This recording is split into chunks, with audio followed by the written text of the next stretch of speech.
Alright, let's get this watermelon in here. Yeah, I didn't foresee this. Yeah, that little blue fucker apparently has a pointy head, and he can pop the watermelon too. So, fuck him. But I'm moving on from that. And I'm gonna go get a blue coin instead, I think. Yeah, it's over here. Avoid the cat. I don't know why I keep wanting to say Chattaquack or whatever. Fucking.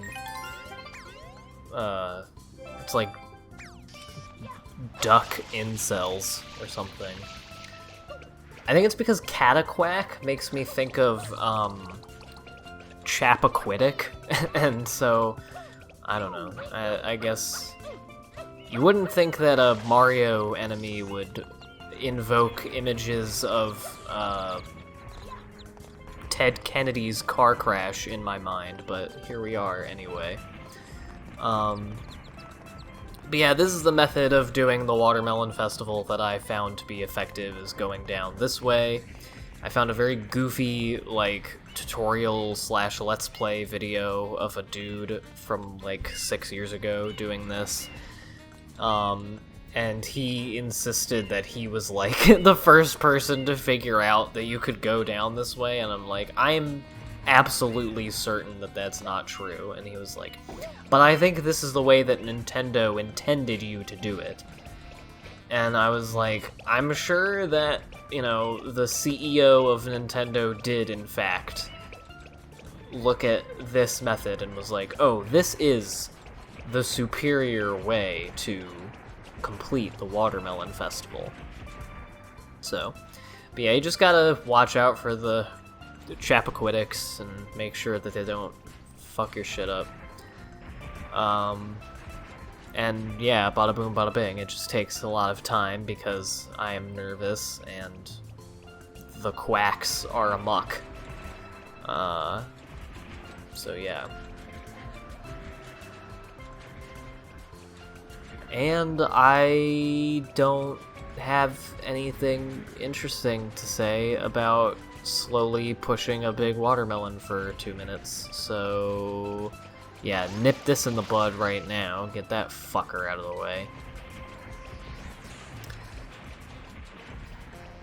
And I don't have much in the way of personal life things to talk about either. So why don't we just sit in silence and watch as I do it. Okay, I actually do have something that I want to mention, and that is, I am now very interested in the TV show, Beyond Belief, Fact or Fiction, with Jonathan Frakes. Who I forgot when so many of you probably have seen all of the, like, memes and videos that have incorporated clips from that show. Most notably, the compilation that's like Jonathan Frakes tells you you're wrong for 45 seconds, and it's just clips of all the parts of the episode where they reveal that the story was made up, and he just gives you this smug little shitty grin of being like, not this time, we gotcha. And it's pretty great. And also just, like, the dramatic nature of the music and the set and his delivery, and I love his makeup work, too. He just looks so, like, fly in that late 90s, early 2000s TV presenter way that I don't actually think is fly at all, but he makes it work. I also completely forgot before, like, when I saw those clips that he's from Star Trek Next Gen. But yeah, that's how you do it, and Mario just gets his feet, the bottoms of his feet obliterated by the blades while he's collecting the shine. That reminds me of something very random that I want to mention now, but I'll finish talking about Jonathan Frakes first. So, we watched an episode or two of that the other day, and it was not what Liv was expecting, because she thought it was going to be like a paranormal kind of show, and the fact or fiction would basically be like whether or not some shit was amok is what they would reveal at the end.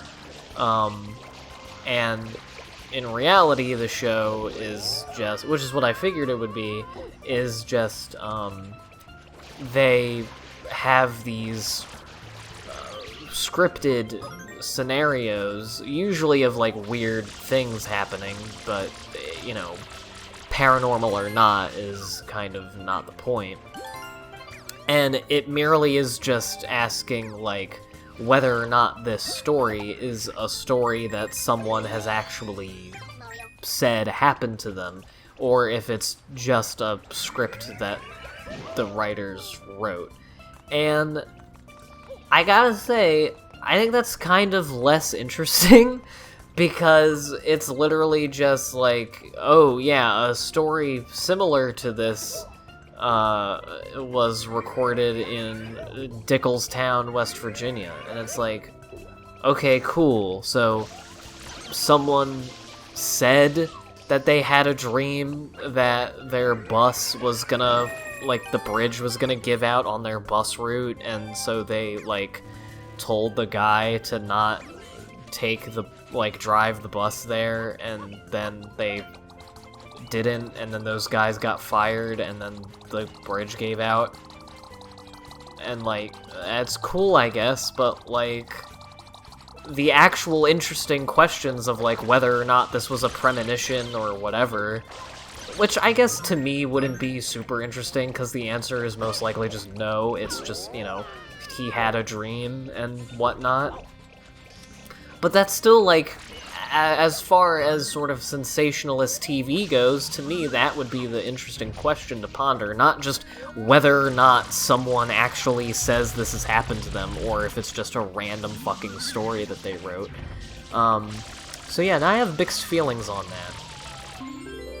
Anyway, remember when I said that a lot of the secret shines were just gonna be spraying random shit? Well, there you go. That's one of them. But yeah, and I also loved when I was getting attacked, when I was getting chased by that army of, cataquacks. I can never remember what they're called. What did I call them last time? Chappaquiddics? I think I'm gonna stick with that. Not that they really appear in any other levels, honestly, but... But anyway, yeah, we're just motoring right along here. The rest of the shine getting in this video went fairly smoothly. Not all of it, but most of it. Mostly Yoshi's Fruit Adventure is the one that was giving me grief. And we'll be doing that a little bit later. But this is the hidden shine in the Dunebud Sandcastle secret mission. The one where you have to just go through the little sandcastle and teleport to another dimension. And we gotta get red coins, because collecting red coins is super fun, and we need to make it like half of the missions in this game. And I don't know why I'm just burping incessantly, but that's what's going on in my life right now. And there is why you should not try any fancy running and jumping tactics on those sorts of platforms. And I, for some reason, always forget that the hover nozzle just does not work when you're coming out of a dive jump, which kind of sucks. Like, I don't know, I guess it makes sense, but I feel like it would have at least a little purchase. Like, it's just completely useless, but it's like pressurized water. I mean, it makes about as much sense as it keeping you up in the air normally. I don't know. I just, like, I don't mind when game physics make no physical sense, I just, like, the same things need to make no sense. Like, you can't be inconsistent within your own physics rules. But it was 2002, I understand this game isn't perfect, but it should be. And I just completely passed up that opportunity for a 1-up. I don't really need it. I'm pretty sure your lives just reset every time you reopen the game anyway, so going out of my way to get them, except when I, like, need them because I'm running out of lives and about to get a game over, I don't think that would really serve me very much. But there you go, simple enough. I like how Mario's eyes closed there. Liv also became aware recently of the Ben Drowned creepypasta about Majora's Mask. That was interesting. And I guess they said in the video, it was a Jenna Marbles video where it was their podcast, and they were reading a bunch of creepypastas, which I think Julian had heard of, which is why they were doing it, but I don't think Jenna knew what they were, like knew what creepypastas were, and they are kind of difficult to explain to people who don't know what they are, and especially to people who aren't chronically online like I am, and have been for like a decade, because, yeah, apparently it is 10 years old this year, that meme. Looking back on it, it's kind of amazing that I found creepypastas to be as scary and unnerving as I did as a child. Especially the video game ones, which were just, like... I mean, all of them were fake, but, like, the video games ones were even more transparently fake, because it was like, well, obviously, if a game glitches out, it's not gonna, like, you know, do these very specific, like, demon things, but it's a fun little flight of fancy, and I think Ben Drowned is one of the most, like, well-realized creepypastas, just because they actually went out of their way of making a hack of the game that had all of the things in the creepypasta. Like, that's a neat idea. And, like, it makes it stronger, in my opinion, because, like, there's something much different about even watching a video, but, like, loading a ROM of Majora's Mask and, you know, Link bursting into flames and the Skull Kid shriek overpowering you, and being surrounded by those... forget what it's called, the elegy of something. You play the elegy of some shit and you make the scary Link statue. That is much scarier and more unnerving when you're watching a video of it or loading a ROM and having it happen in the game than when you're just reading a bunch of posts about it, so... But it was interesting, like, having that come back up. Like, I hadn't really thought about that creepypasta in a long time. And also just, both with Liv and Jenna Marbles, like, seeing someone who had never heard of creepypastas kind of be subject to one. Subject to one of the most famous ones. I'm pretty sure, Slender Man started out as a creepypasta, right? And here's me being a big dumbass and not knowing that you can change the fish into purple starbursts to hop on, and thinking that you just had to wing it and falling into the water. Also, those fruit machines are a big pain in the ass because if you pump out 4 of them and none of them are the durian, which is the one that Yoshi needs every time you do this mission, then you just have to get rid of them until you can get it, because it won't spawn more than 4 at a time. And just going back and forth and hitting those things at the top is just so unnecessarily tedious, especially because the butt slam move just, like, never works for some reason. I don't know.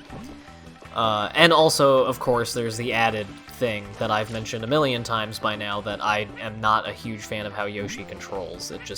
His jumping feels incredibly stiff, and especially when you're still able to spray things, but you can no longer correct yourself with the FLUDD, which honestly doesn't make much sense. It really does seem like, you know, he's hanging off the back of Yoshi. Like, he could definitely use the hover nozzle with Yoshi on him. And don't tell me, oh, it wouldn't lift him up. Like, there's no fucking science in Mario. They can do whatever they want. He can become a dinosaur with his hat. Like, I don't want to hear any of that shit.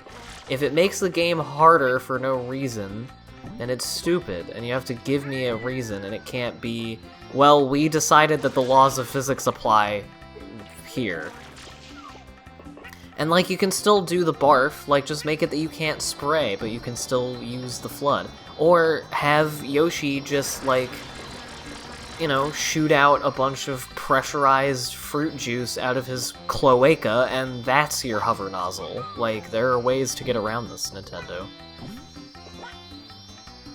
Also, the random thing that I wanted to bring up earlier is when and I also don't fucking understand why this doesn't work. I guess it's because Yoshi can't hang on to the thing, like, because when you flip those, you hang on from the underside of the grating. And here's me forgetting the button for hopping off of Yoshi. Because I've minimized the number of times that I use him. Yeah, I don't know what I was saying. Fuck it. Oh yeah, the weird, obscure thing that I was reminded of was, and it will tie in eventually nicely to my discussion of creepypastas and things that I was scared of when I was a kid, more broadly, is learning in my church history class in high school. For those of you who don't know, I went to Catholic school for 12 years of my life, and we had a church history class my junior year, and we learned about this Spanish Catholic martyr. He was like a 15-year-old boy or something, and I forget which imperial conquerors were taking over that land at that time. I forget what time period it was in. It was a couple hundred years ago, I think. Whichever ones were, like, persecuting Christians and torturing people, and again, I don't remember which, like, imperialist regime it was that did it, but they weren't Catholic, so it wasn't the good one, so it was bad that they were doing this. All of the times throughout church history where Catholics have tortured and murdered people for their religion, it was just, and it was because, you know, well, this was Catholic town, and then the not Catholics showed up, or sometimes not even that. They just talked about wanting to show up. But anyway, yeah, this is me failing to get a blue coin. But I just remember this story really sticking with me of the torture of this boy, and a trigger warning, I suppose, for genuinely very disturbing content. But, yeah, brilliant job, Self.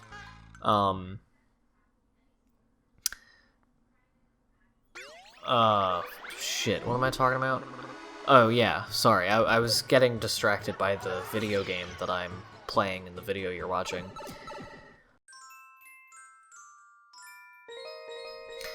So this boy had the bottoms of his feet cut off, like the skin of the bottoms of his feet were cut off, and then he was made to walk over, like, hot coals, and he just died from that.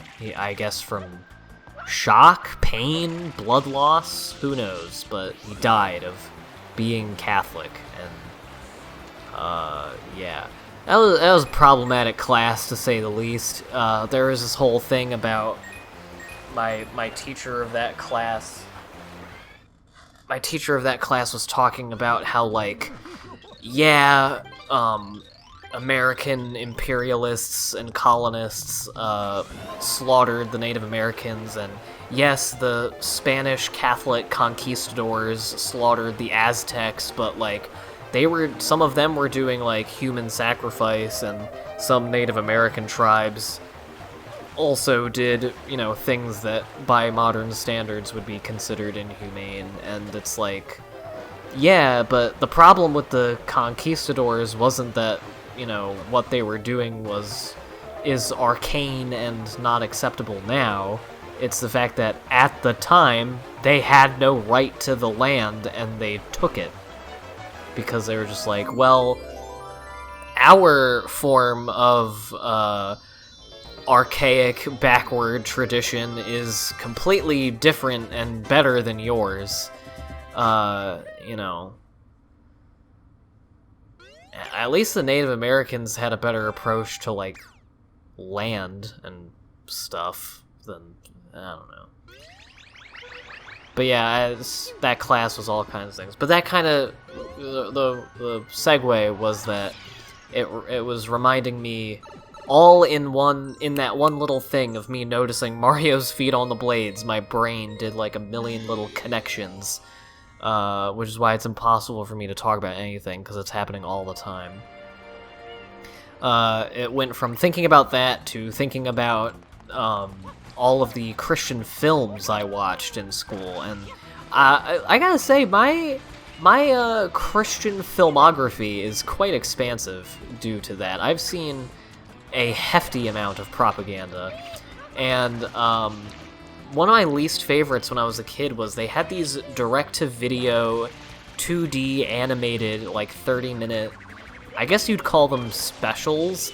They were direct-to-video. I don't think they were ever on TV or anything. But, they were quite violent, and, I mean, they kind of have to be. The Bible is just full of rape and pillaging and murder and slavery and advocating murdering your neighbor for mixing fabrics and shit, like all kinds of funky stuff that if you went through a dumb, edgy, teenage atheist phase like I did, you're more than aware of, and has just kind of become background information in my life rather than something that I, like, occupy myself with intellectually like I did then. Yeah, so all that shit was in there, and especially the Easter one. I had nightmares about the Easter one, about Jesus' death. I mean, I cannot even count how many different, like, dramatizations of Jesus' death I've seen over the years, and how all of them made me uncomfortable, because big fucking surprise, thinking about someone driving nails into your skin and hanging from crucifixion and breaking your body, amongst other things, and, and whipping your skin is unpleasant. So on that cheery note, next time on Super Mario Sunshine, I'll be doing, probably more red coin hunting. See you then for that.